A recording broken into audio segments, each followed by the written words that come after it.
Doctor Jaishankar शाही, associate professor Hindi विभाग, बाबू शोभाराम राजकीय कला महाविद्यालय अलवर, बीए तृतीय वर्ष, आधुनिक काव्य से संबंधित इस व्याख्यान में आप सबका फिर स्वागत करता हूं। आज हम महाकवि सूर्यकांत त्रिपाठी निराला रचित कविता तोड़ती पत्थर के शेष अवतरणों का अनुशीलन प्रस्तुत करेंगे। पिछले व्याख्यानों में हमने समझा कि तोड़ती पत्थर कविता में कवि निराला ने मजदूर स्त्री को श्रम करते हुए चित्रित किया है। किस प्रकार वह श्रमशीला स्त्री इलाहाबाद के पथ पर पत्थरों को तोड़ रही हैं, उसका मार्मिक वर्णन कवि निराला ने किया है पिछले अवतरणों में। यह कविता सर्वहारा वर्ग या प्रोलेटेरिएट क्लास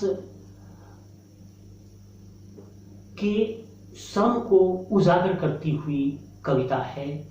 इसलिए मेरा ऐसा मानना है कि यह कविता सबाल्टर्न कविता के आयाम को प्रस्तुत करती है।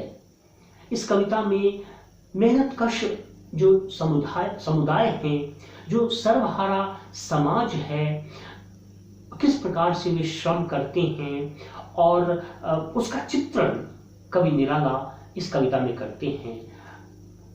इस कविता के जो शेष अवतरण है उसका हम वाचन करेंगे और फिर इस पर विश्लेषण हम प्रस्तुत करेंगे।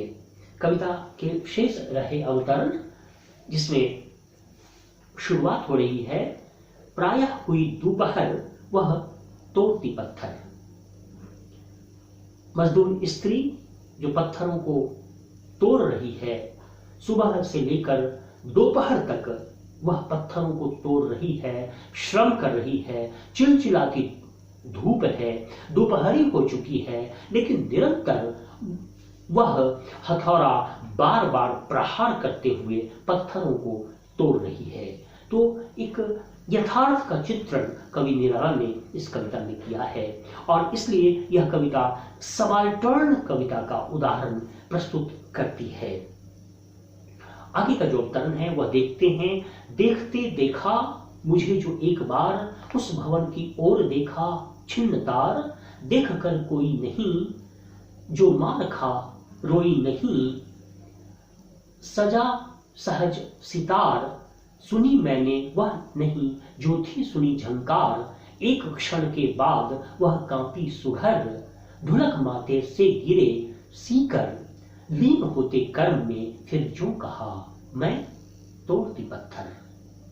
कविता की समाप्ति होती है कि वह जो मजदूर स्त्री है वह स्वीकृति देती है, स्वीकार करती है कि मैं पत्थरों को तोड़ती हूं, मैं तोड़ती पत्थर।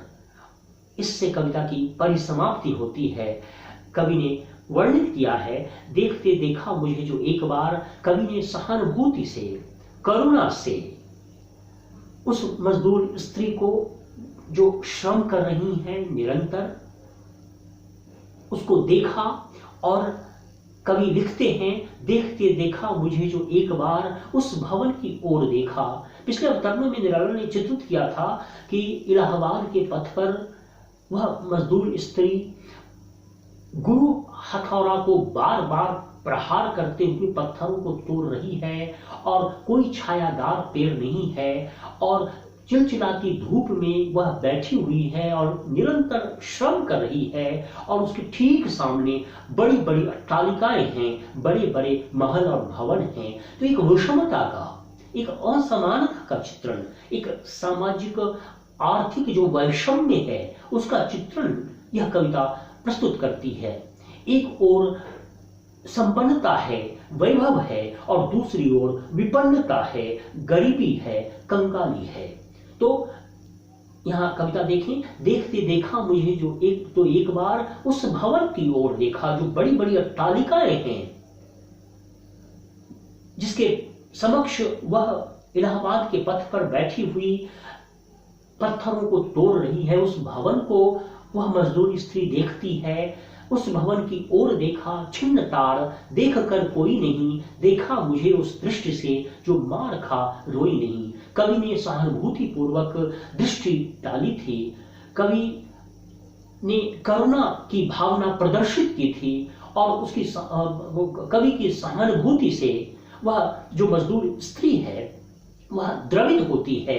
तो देखा मुझे उस दृष्टि से जो मार खा रोई नहीं, सजा सहज सितार सुनी मैंने वह नहीं थी जो थी सुनी झंकार। और कवि निराला कहते हैं कि कवि ने करुणापूर्ण नेत्रों से, सहानुभूति की दृष्टि से उस मजदूर स्त्री को देखा, उसके प्रति सहानुभूति को, उसके प्रति संवेदना को प्रकट करने के लिए।